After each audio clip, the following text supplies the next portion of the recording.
Hello and welcome back to my YouTube channel. तो आज की वीडियो में हम इम्यूनिटी के बारे में पढ़ेंगे। तो इम्यूनिटी अगेन 5 मार्क्स के लिए एक इम्पॉर्टेंट क्वेश्चन है। तो सबसे पहले हम डेफिनेशन से स्टार्ट करते हैं। तो इस वीडियो में मैंने इम्यूनिटी की 5 या 6 डेफिनेशन मेंशन करी है। आपको अगर एग्ज़ाम में क्वेश्चन आता है तो मतलब आपको 2 मिनिमम लिखनी है, और अगर नहीं आती 2 तो जो आपको आते हैं वो भी लिख सकते हो। बाकी इनमें मैं आपको सारी डेफिनेशंस एक्सप्लेन करूँगी। ये सारी एक दूसरे से रिलेटेड ही हैं, बट वही है कि इसमें थोड़े वर्ड्स जो हैं हर सेंटेंस में हम अलग यूज़ करेंगे उस डेफिनेशन को या उस टर्म को डिफाइन करने के लिए। तो सबसे पहले इम्यूनिटी की पहली डेफिनेशन। तो immunity is the body's ability to resist infection. मतलब कि जो इम्यूनिटी है वो हमारी बॉडी की एबिलिटी है कि रेजिस्ट करना, मतलब फाइट करना, कि हमारी बॉडी की एबिलिटी ताकि वो इन्फेक्शन से फाइट कर सके and disease bye fighting harmful micro organism. और इन्फेक्शन से तो फाइट कर ही रही है, साथ ही साथ जो डिजीज़ है उनसे भी फाइट कर सके, जो हमारे हार्मफुल ऑर्गेनिज्म हमें डिजीज़ कॉज कर रहे हैं, दैट इज़ कॉज बाय हमारे हार्मफुल माइक्रो ऑर्गेनिज्म या पैथोजेंस। पैथोजेंस किनको बोल रहे हैं? हम हार्मफुल माइक्रो ऑर्गेनिज्म्स को हम पैथोजन बोल रहे हैं। It protects the body from bacteria, virus and harmful agents. तो जो इम्यूनिटी है वो हमारी बॉडी को प्रोटेक्ट कर रही है from bacteria, virus and other जितने भी हार्मफुल एजेंट्स हैं उनसे। अब आते हैं सेकंड डेफिनेशन पे। जो हमारी नेक्स्ट डेफिनेशन है, that immunity is the bodies natural defence system. जो हमारी बॉडी का नेचुरल डिफेंस सिस्टम है, इट मीन्स विदाउट किसी वैक्सीनेशन के या किसी मेडिसिन से हम अपनी बॉडी में एंटीबॉडीज़ बना रहे हैं, उसको नहीं, जो नेचुरली हमारी बॉडी का डिफेंस मैकेनिज्म है, जो हमारी बॉडी को प्रोटेक्ट कर रहा है अगेंस्ट इन्फेक्शन, डिजीज़ और हार्मफुल सब्सटेंस, तो it is called immunity. 2 definition हो गई। दूसरी डेफिनेशन में हमने क्या पढ़ा कि इम्यूनिटी क्या है? हमारी बॉडी का नेचुरल डिफेंस सिस्टम है that is protecting our body against infection, disease and harmful substance. Third जो इसकी डेफिनेशन है वो है, immunity is the ability of the body to recognise. इम्यूनिटी क्या है? हमारी बॉडी की एबिलिटी कि वो पहचान सके, रिकॉग्नाइज कर सके, मतलब पहचान सके, जान सके, और उसके बाद हमारी बॉडी में अगर कोई हार्मफुल जर्म या बैक्टीरिया या फिर वायरस आ चुका है उसको फाइट कर सके ताकि हम हेल्दी रह सके। तो इम्यूनिटी क्या है? It is the ability of हर बॉडी टू रिकॉग्नाइज, पहले पहचाने कौन सा हार्मफुल है नहीं है, उसके बाद रिकॉग्नाइज करने के बाद फाइट करे हार्मफुल जर्म से, बैक्टीरिया से, वायरस से, ताकि हमें क्या रख सके? हेल्दी। नेक्स्ट डेफिनेशन है इसकी, immunity is the power of the body to resist infection by destroying harmful organism and preventing illness. तो इम्यूनिटी क्या है? हमारी बॉडी का क्या है? हमारी बॉडी की वो पावर है जो इन्फेक्शन से फाइट कर रही है।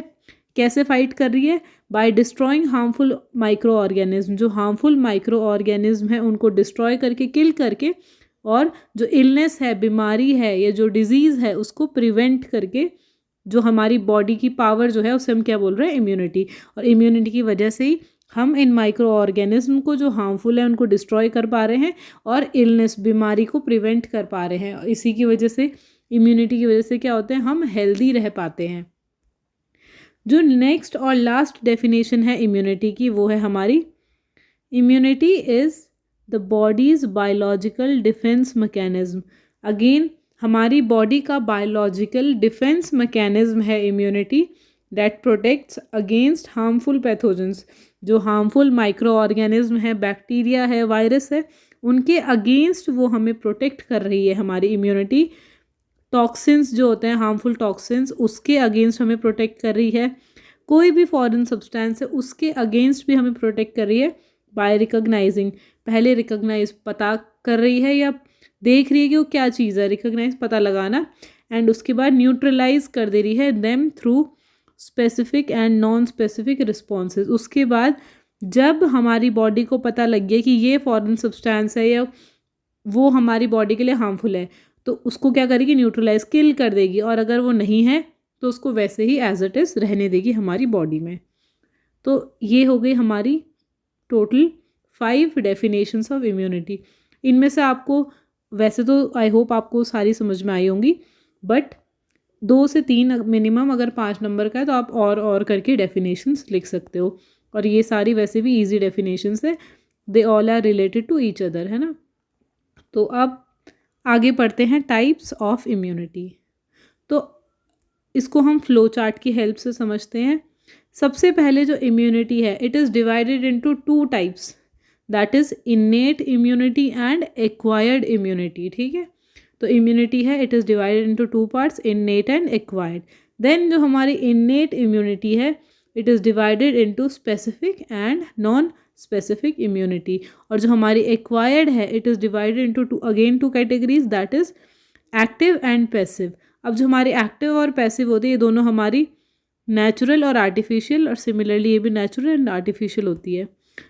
तो इम्यूनिटी की क्लासिफिकेशन हमने पढ़ लिया, that immunity is divided into 2 categories, या it is classified into 2 types. पहला है इनेट, दूसरा है एक्वायर्ड। और जो इनेट है ये होता है स्पेसिफिक और नॉन स्पेसिफिक, और जो हमारी एक्वायर्ड इम्यूनिटी होती है ये होती है हमारी एक्टिव एंड पैसिव। और जो एक्टिव इम्यूनिटी है ये होती है नेचुरल और आर्टिफिशियल, और सिमिलरली जो हमारी पैसिव इम्यूनिटी है ये भी हमारी होती है नेचुरल एंड आर्टिफिशियल। तो सबसे पहले हम स्टार्ट करेंगे इनेट इम्यूनिटी से। तो जो हमारी इनेट इम्यूनिटी है, it is also known as natural immunity. Natural it means naturally हमारी बॉडी में प्रेजेंट है, तो it is present from birth. जो इम्यूनिटी हमारी बॉडी में बाय बर्थ प्रेजेंट है, it is known as innate immunity. It provides immediate but non specific protection. मतलब कि जो इनेट इम्यूनिटी है ये हमें इमीडिएट इम्यूनिटी प्रोवाइड करवा रहा है। नेक्स्ट है हमारा third point, includes physical barriers. जो इनेट इम्यूनिटी है इसमें हमारे फिजिकल बैरियर्स आ जाते हैं, जितने भी बैरियर्स हैं, chemical barriers and cellular responses. अब फिजिकल बैरियर्स जैसे कि स्किन हो गया, म्यूकस हो गया, ये सारे हमारे फिजिकल बैरियर का रोल प्ले करते हैं। जो हमारे केमिकल बैरियर्स हैं इसमें जैसे कि स्टमक में एसिड हो गया हमारा HCl, और एंजाइम्स हो गए। सिमिलरली सेलुलर रिस्पॉन्सेज में हमारे आगे WBC, जो डिजीज़ कॉजिंग जो भी हार्मफुल हमारी बॉडी में कोई भी बैक्टीरिया कुछ एंटर कर लेता है तो हमारे WBCs उसे किल कर देते हैं। तो इनेट इम्यूनिटी क्या हो गया, that is present from birth, और ये हमारी नेचुरल इम्यूनिटी भी हम इसे कहते हैं। तो जो हमारा इनेट इम्यूनिटी हमने पढ़ा था, it is divided into 2 types, specific immunity and non specific immunity. अब जो हमारी स्पेसिफिक इम्यूनिटी है, ये नाम से ही इसका क्लियर है कि ये इम्यूनिटी सिर्फ किसी एक स्पेसिफिक माइक्रो ऑर्गेनिज्म या फिर किसी एक पैथोजन के अगेंस्ट हमें हेल्प करेगी, ये इम्यूनिटी प्रोवाइड कराएगी। तो जो हमारी स्पेसिफिक इम्यूनिटी है, इसको अगर हम और थोड़ा पढ़ें इसके बारे में, तो अ targeted immune response against a particular pathogen. किसी एक पर्टिकुलर पैथोजन के अगेंस्ट हमारी बॉडी में जो इम्यूनिटी है या जो इम्यून रिस्पॉन्स होगा उसे हम क्या बोलेंगे, specific immunity, involving memory cells for long term protection. It means अगर हमारी बॉडी में हमें कभी कोई बीमारी हो गई तो हमारी बॉडी में क्या होगा, उसके अगेंस्ट इम्यूनिटी बनेगी, तो वो सेल्स हमारी बॉडी में लॉन्ग टाइम के लिए रहेंगे।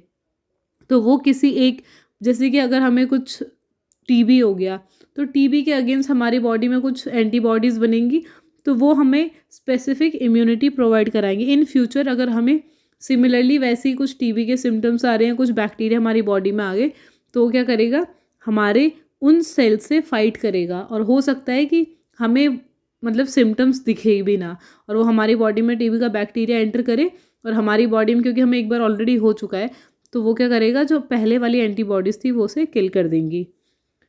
अब जो हमारा स्पेसिफिक है, ये हमारा एक टारगेटेड इम्यून रिस्पॉन्स के अगेंस्ट किसी पैथोजन से फाइट करता है। तो जो हमारा दूसरा है नॉन स्पेसिफिक इम्यूनिटी, इसमें क्या है, that a general defence mechanism that is present from birth and fight all pathogens without creating memory.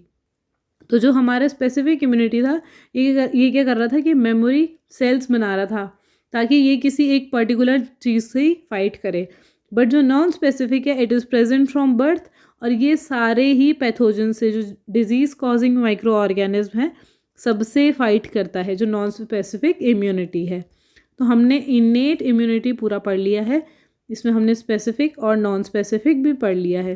जो हमारा स्पेसिफिक है किसी एक स्पेसिफिक डिजीज़ के लिए या किसी एक स्पेसिफिक पैथोजन के लिए, ये हमारे मेमोरी सेल्स बना के रखेगा ताकि इन फ्यूचर अगर हमें वो दोबारा डिजीज़ हो रही है तो वहाँ पे ये सेल्स एक्टिव हो जाएं और इम्यूनिटी प्रोवाइड करें।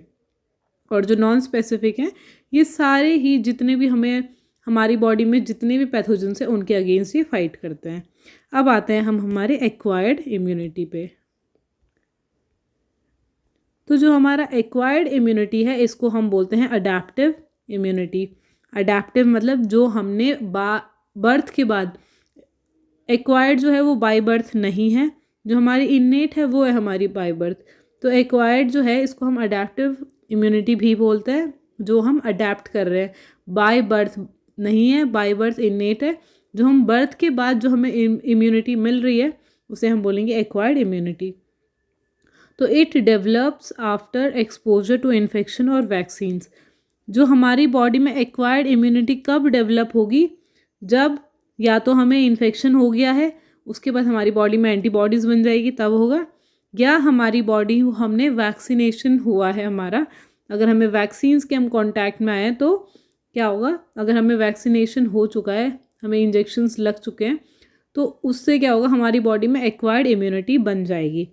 Specific to certain pathogens and provide long term protection. और जो एक्वायर्ड इम्यूनिटी है ये किसी सर्टेन एक, जैसे कि हमने स्पेसिफिक वाली पढ़ी थी इनेट में स्पेसिफिक इम्यूनिटी, तो एक्वायर्ड इम्यूनिटी कुछ कुछ होती हैं जो किसी स्पेसिफिक पैथोजन के लिए होती हैं और कुछ कुछ सारों के लिए होती हैं। और जो एक्वायर्ड इम्यूनिटी है जो किसी सर्टेन स्पेसिफिक पैथोजन के लिए अगर हमने वैक्सीनेशन करा है तो ये लॉन्ग टर्म के लिए प्रोटेक्शन प्रोवाइड भी कराती हैं। तो अब आता है हमारा जो एक्वायर्ड इम्यूनिटी था वो हमारा था एक्टिव और पैसिव इम्यूनिटी में। जो हमारा एक्वायर्ड इम्यूनिटी था वो क्या था हमारा, एक्टिव और पैसिव। तो जो हमारा एक्टिव इम्यूनिटी है, एक्टिव इम्यूनिटी मतलब body produces its own antibodies. जो हमारी बॉडी है वो हमारी बॉडी खुद ही एंटीबॉडीज़ प्रोड्यूस कर रही हैं, उसे हम बोलते हैं एक्टिव इम्यूनिटी। तो जो हमारी एक्वायर्ड थी, एक्वायर्ड मतलब हमें बर्थ के बाद जो हमारी बॉडी में इम्यूनिटी आ रही है उसे हम एक्वायर्ड इम्यूनिटी बोलेंगे। तो एक्वायर्ड में आ गया एक्टिव। एक्टिव मतलब जब हमारी बॉडी में इन्फेक्शन आ गया उसके बाद हमारी बॉडी एंटीबॉडीज़ बना रही है। और जो हमारा पैसिव हो गया, पैसिव मीन्स हमें रेडीमेड बाहर से इंजेक्शन के थ्रू या हमें हमारी मदर जो होती है, जब हम फीटस जो होता है डेवलपिंग फीटस, तो प्लेसेंटा के थ्रू या बर्थ के बाद ब्रेस्ट मिल्क के थ्रू जो हमें इम्यूनिटी मिल रही है उसे हम बोलते हैं पैसिव इम्यूनिटी। तो इसमें हमें रेडीमेड एंटीबॉडीज़ मिलती हैं। और जो हमारा एक्टिव है इसमें हमारी बॉडी अपनी एंटीबॉडीज़ बनाती हैं, और जो पैसिव है इसमें रेडीमेड एंटीबॉडीज़ मिलती हैं। तो जो हमारा एक्टिव इम्यूनिटी था अगेन ये उसमें डिवाइड होता है नेचुरल एंड आर्टिफिशियल। तो जो हमारा नेचुरल एक्टिव इम्यूनिटी है इट अकर्स आफ्टर इन्फेक्शन।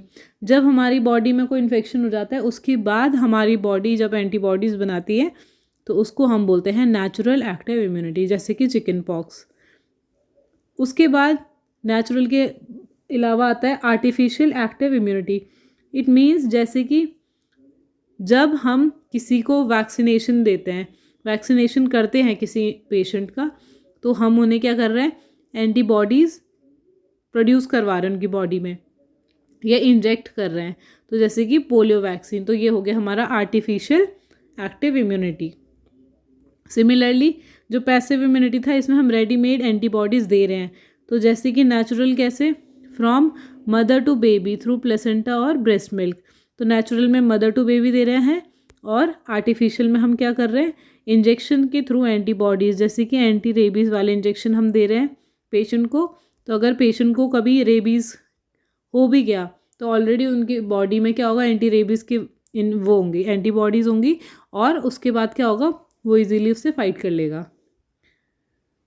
तो अब पढ़ते हैं हम components of immune system. Immune system के कौन कौन से कंपोनेंट्स हैं।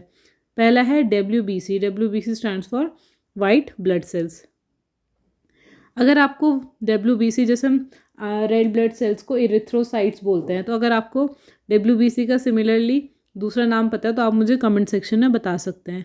तो WBC इनका काम क्या है? इनका काम है टू फाइट इन्फेक्शंस, जैसे कि जो न्यूट्रोफिल्स होते हैं और लिम्फोसाइट्स होते हैं, ये इन्फेक्शन से फाइट करते हैं। दूसरा आ गया लिम्फेटिक सिस्टम। तो जो लिम्फेटिक सिस्टम है इट इंक्लूड्स लिम्फ नोड्स होते हैं, इसमें स्प्लीन होती है। स्प्लीन को हम और क्या बोलते हैं? It is also known as, अगर आपको ये भी पता है तो आप मुझे कमेंट सेक्शन में बता सकते हैं। थाइमस हो गया, ये सारे इम्यून रिस्पॉन्सेज में हेल्प करते हैं। जो हमारा लिम्फेटिक सिस्टम है ये भी इम्यून सिस्टम का एक पार्ट है। नेक्स्ट आता है हमारी एंटीबॉडीज़। एंटीबॉडीज़ में प्रोटीन्स प्रोड्यूस बाय जो बी सेल्स होते हैं ताकि वो पैथोजेंस को न्यूट्रलाइज कर सके, ये भी हमारे एक इम्यून सिस्टम का कंपोनेंट है। फिर आते हैं हमारे cytokines, chemical messengers that regulate immune responses. और उसके बाद फिर आते हैं हमारे बोन मैरो, जो हमारे इम्यून सेल्स जैसे कि WBC इनका प्रोडक्शन करते हैं।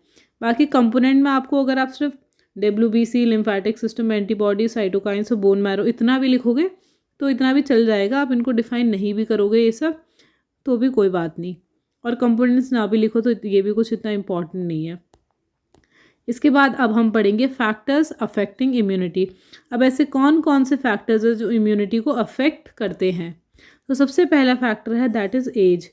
जैसे जैसे हमारी एज बढ़ती है हमारी इम्यून सिस्टम या इम्यूनिटी वीक होने लगती है।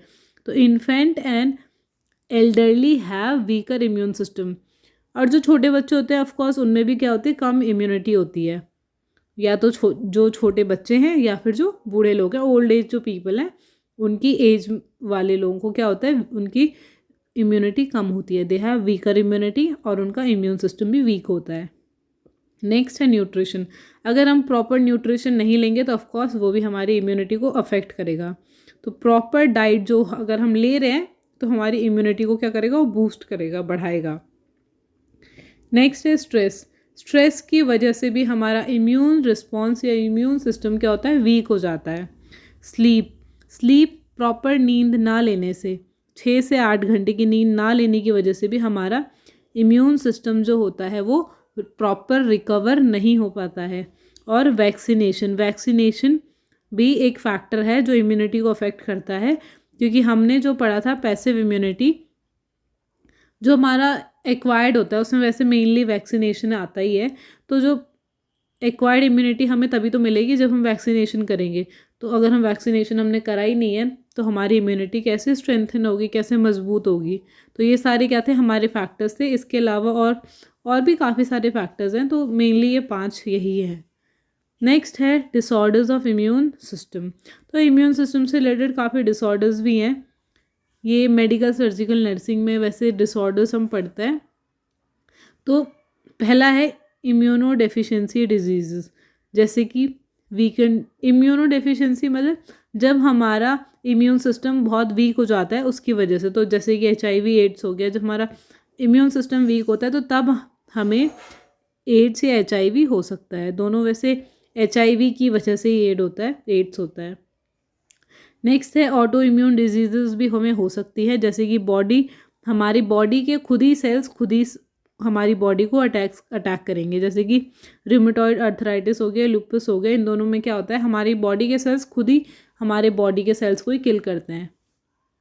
नेक्स्ट हो गया एलर्जीज़ की वजह से भी क्या होता है? जब हमारा इम्यून सिस्टम वीक हो जाता है तो हमें एलर्जीज़ भी हो जाती हैं, जैसे कि किसी को पॉलन या डस्ट से भी एलर्जी होती है। अब आता है हमारा how to keep our immune system strong, है ना, कि हम हमारे इम्यून सिस्टम को कैसे स्ट्रॉन्ग रखेंगे, कैसे मजबूत रखेंगे। तो पहला है eat a balanced diet rich in vitamins and minerals. हमें बैलेंस डाइट लेनी है विच विल बी क्या होना चाहिए? वो which should be rich in vitamins and minerals, जिसमें प्रॉपर विटामिन्स और मिनरल्स होने चाहिए। Get vaccinated on time. जो हमारा वैक्सीनेशन इम्यूनाइजेशन शेड्यूल है उसके अकॉर्डिंग हमें वैक्सीनेटेड होना है, और अगर कोई वैक्सीनेशन नहीं आ रही है हमें उनको भी लगवाना है, ठीक है। नेक्स्ट है maintain good hygiene and hand washing, और हमें प्रॉपर हाइजीन मेंटेन करनी है, हैंड वॉशिंग करनी है, एक्सरसाइज करनी है regularly, get enough sleep and manage stress. हमें प्रॉपर नींद लेनी है और स्ट्रेस को भी मैनेज करना है। Drink plenty of water to flush out toxins, हमें जो हमारा वाटर इनटेक है वो भी प्रॉपर रखना है ताकि हम जो टॉक्सिन्स हैं उसको रिमूव कर सकें। Eat probiotic rich food like yogurt for gut health, तो हमें प्रोबायोटिक क्या होता है, जिनमें हम लाइव माइक्रो ऑर्गेनिज्म या लाइव बैक्टीरिया होते हैं, जैसे कि दही, योगर्ट जो होती है वो दही होती है, तो हमें प्रोबायोटिक रिच फूड लेना है जो हमारी गट मतलब हमारे डाइजेशन या स्टमक की हेल्थ के लिए अच्छा होता है। नेक्स्ट है include zinc rich food like nuts और सीड्स, हमें जिंक रिच फूड भी लेना है। नट्स जैसे कि वॉलनट्स हो गए, आमंड्स हो गए और कैशू हो गए, काजू बोलते हैं जिससे, ये सब हमें सीड्स वगैरह लेने हैं। नेक्स्ट है get enough sunlight, vitamin D भी हमें प्रॉपर चाहिए तो उसके लिए हमें सनलाइट लेनी होगी, धूप सेकनी होगी। नेक्स्ट है reduce sugar and junk food intake, तो हमें शुगर और जंक फूड जो होता है, मीठा और जंक फूड का इनटेक कम करना है। उसके बाद है अवॉइड स्मोकिंग, अगर स्मोकिंग करते हैं या अगर हम अल्कोहल का कंजम्पशन कर रहे हैं तो हमें उसको भी अवॉइड करना है। Maintain a healthy body weight को मेंटेन करना है ताकि हमारी इम्यूनिटी को हमारा जो वेट है, बॉडी है, वो सपोर्ट कर सके। Use herbal remedies like turmeric and ginger, जैसे कई लोग क्या करते हैं कि कुछ भी हो गया तो मेडिसिन्स ले लेते हैं, तो हमें ट्राई करना है कि डायरेक्टली ऐसी मेडिसिन्स ना ले, हमें कुछ हर्बल रेमेडीज़ को भी यूज़ करना चाहिए। Practice deep breathing and meditation for stress relieve, हमें डीप ब्रीदिंग एक्सरसाइज करनी चाहिए, मेडिटेशन करना चाहिए ताकि हम स्ट्रेस को रिलीव कर सकें। और ensure proper hygiene and hand washing, और प्रॉपर हाइजीन मेंटेन करनी है एंड हैंड वॉशिंग भी करनी है। तो आज की वीडियो में इतना ही। आई होप आपको ये टॉपिक समझ में आया होगा, और अगर आपको इस टॉपिक से रिलेटेड कोई भी डाउट है या अगर आपको किसी और टॉपिक पे वीडियो चाहिए तो आप मुझे कमेंट सेक्शन में बता सकते हैं। Thanks for watching and don't forget to like, comment, share and subscribe.